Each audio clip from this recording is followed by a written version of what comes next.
দিদি আর দাদাদের দাদাগিরি শেষ করে শুরু হয়ে গিয়েছে তারেক ম্যাজিক ও তারেক মাস্টার প্ল্যান। মমতা পানি দিবে না আর মোদি পানি ছাড়বে না।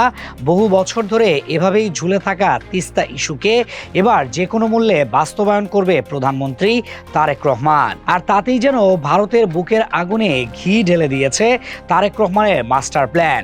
তবে কি এটাই ছিল সেই আই হ্যাভ এ প্ল্যানের মূল অংশ, নাকি এখনো তারেক ম্যাজিকের অনেকটুকুই দেখার বাকি রয়েছে ভারতের? সংসদে প্রধানমন্ত্রী তারেক রহমানের জাতীয় অগ্রাধিকার বিবেচনায় যে কোনো মূল্যে তিস্তা ব্যারেজ মহাপরিকল্পনা বাস্তবায়ন করার ঘোষণায় যেন এখন কাল হয়ে দাঁড়িয়েছে ভারতের জন্য। একই সঙ্গে দেশের পানি নিরাপত্তা জোরদারে পদ্মা ব্যারেজ নির্মাণের উদ্যোগও নেওয়া হয়েছে। প্রধানমন্ত্রীর মতে বর্ষাকালে অতিরিক্ত পানি সংরক্ষণ করে শুষ্ক মৌসুমে কৃষি, সেচ ও জনজীবনের প্রয়োজনে সেই পানি ব্যবহার নিশ্চিত করাই সরকারের মূল লক্ষ্য।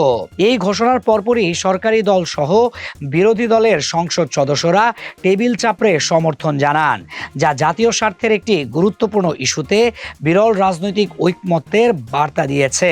দীর্ঘদিন ধরেই ভারতের দাদাগিরিতে বাংলাদেশ ও ভারতের মধ্যে 54টি অভিন্ন নদীর পানি বন্টন একটি স্পর্শকাতর বিষয় হয়ে দাঁড়িয়েছিল। বিশেষ করে শুষ্ক মৌসুমে উজানে ভারতের বিভিন্ন বাঁধ ও ব্যারেজে পানি প্রত্যাহারের কারণে দেশের উত্তরাঞ্চল ও দক্ষিণ পশ্চিমাঞ্চলে সেচ সংকট, নদীর নাব্যতা হ্রাস, ভূগর্ভস্থ পানির স্তর নিচে নেমে যাওয়া এবং পরিবেশগত ভারসাম্য নষ্ট হওয়ার অভিযোগ রয়েছে। আবার বর্ষায় ভারতের বাঁধ খুলে দেয়ায় অতিরিক্ত পানি নেমে এসে বন্যায় প্লাবিত হয়ে যেত বিস্তীর্ণ এলাকা। এমন পরিস্থিতিতে নিজস্ব পানি সংরক্ষণ সক্ষমতা বাড়ানোর লক্ষ্যেই তিস্তা ব্যারেজ মহাপরিকল্পনা ও পদ্মা ব্যারেজকে সরকারের অন্যতম কৌশলগত প্রকল্প হিসেবে দেখা হচ্ছে। বিশ্লেষকদের মতে প্রকল্প দুটি বাস্তবায়িত হলে বাংলাদেশের পানি ব্যবস্থাপনায় বড় পরিবর্তন আসতে পারে।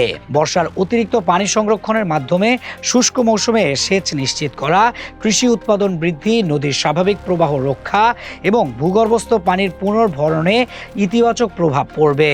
পাশাপাশি আন্তঃসীমান্ত নদীর পানির উপর নির্ভরশীলতা কমে বাংলাদেশ নিজস্ব জলসম্পদ ব্যবস্থাপনায় আরও শক্তিশালী অবস্থানে পৌঁছাতে পারবে।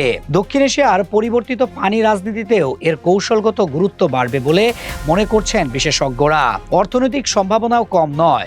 উত্তরাঞ্চল ও দক্ষিণ পশ্চিমাঞ্চলে সেচ সুবিধা সম্প্রসারণ, কৃষি ও মৎস্য উৎপাদন বৃদ্ধি, শিল্পায়নের নতুন সুযোগ সৃষ্টি, লবণাক্ততা নিয়ন্ত্রণ এবং জলবায়ু পরিবর্তনের প্রভাব মোকাবেলায় গুরুত্বপূর্ণ ভূমিকা রাখতে পারে এই তিস্তা ও পদ্মা ব্যারেজ।